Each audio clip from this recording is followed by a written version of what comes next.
पथिक कहने लगा कि हे प्रेत, तुमने सारस के वचन किस प्रकार और क्या सुने थे, सो कृपा करके कहिए। प्रेत कहने लगा कि इस वन में कुहरा नाम की नदी पर्वत से निकली है।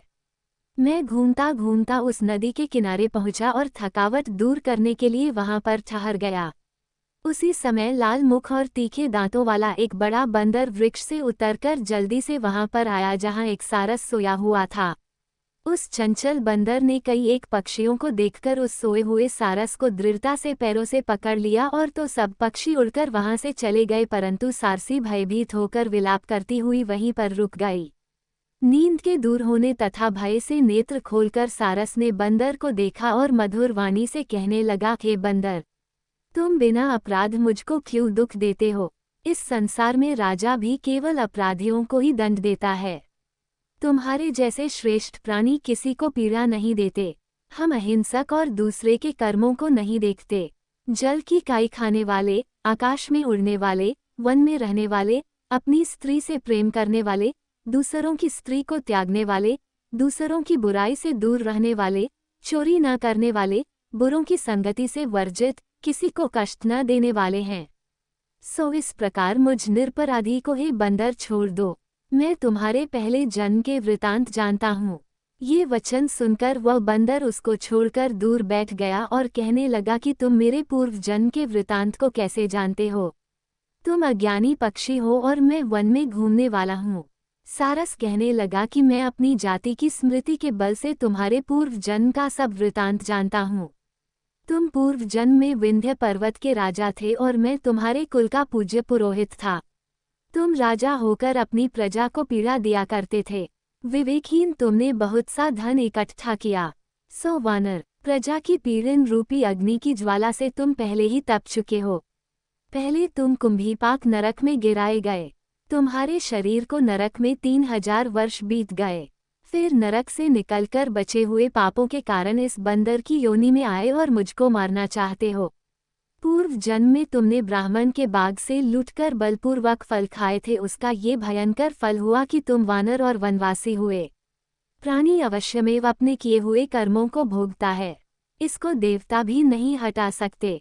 इस प्रकार मैं सारस का जन्म लेकर भी अज्ञान से मोहित नहीं हुआ। इतनी कथा कहकर वानर कहने लगा कि यदि ठीक ही जानते हो तो बताओ तुम पक्षी कैसे हुए?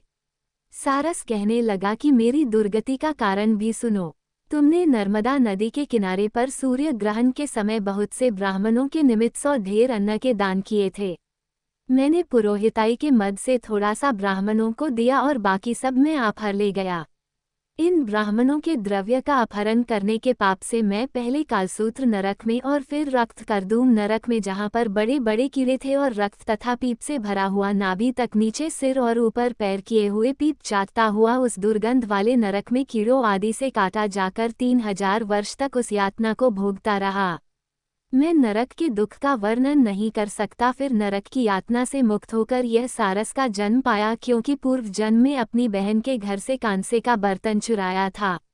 इसको मैंने एक जुआरी को दिया, इसी से मैं सारस योनि में आया।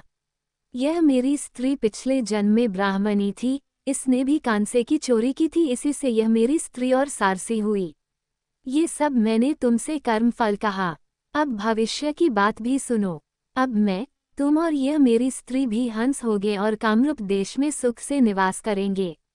फिर इसके पश्चात गौर योनि में और फिर जाकर दुर्लभ मनुष्य योनि को प्राप्त होंगे। इसमें मनुष्य पाप और पुण्य दोनों ही कर सकता है। इस प्रकार शिव की माया से यह सारा जगत मोह को प्राप्त होता है। न केवल हम ही परंतु इस संसार के सभी जीव प्रवृत्ति मार्ग में फंसकर अच्छे और बुरे कर्म करते और उनका फल भोगते हैं। इसलिए सब प्राणियों को धर्म का सेवन करना चाहिए। देवता, असुर, मनुष्य, व्याघ, कीड़े मकोड़े सभी से कंटक रूपी मार्ग नहीं छूटता। केवल वेदांत जानने वाले योगी ही इस मार्ग से बच सकते हैं। इसी कारण बड़े बड़े महात्मा भी कर्म फल को टाल नहीं सकते। उपाय से तथा बुद्धि से कोई भी इसको नहीं बदल सकता।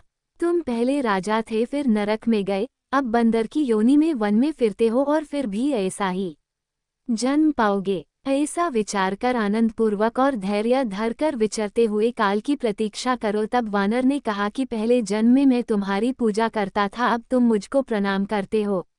तुम जाति के स्मरण से मेरे पूर्व जन्म के वृतांत को जानते हो। आनंदपूर्वक रहो, तुम्हारा कल्याण हो। तुम्हारे वचनों को सुनकर मैं मोहित होकर वन में विचरूंगा। प्रेत कहने लगा कि हे पथिक, मैंने नदी के तट पर बंदर और सारस का ये संवाद सुना, तब मुझको बोध हुआ और मोह तथा शोक का नाश हुआ।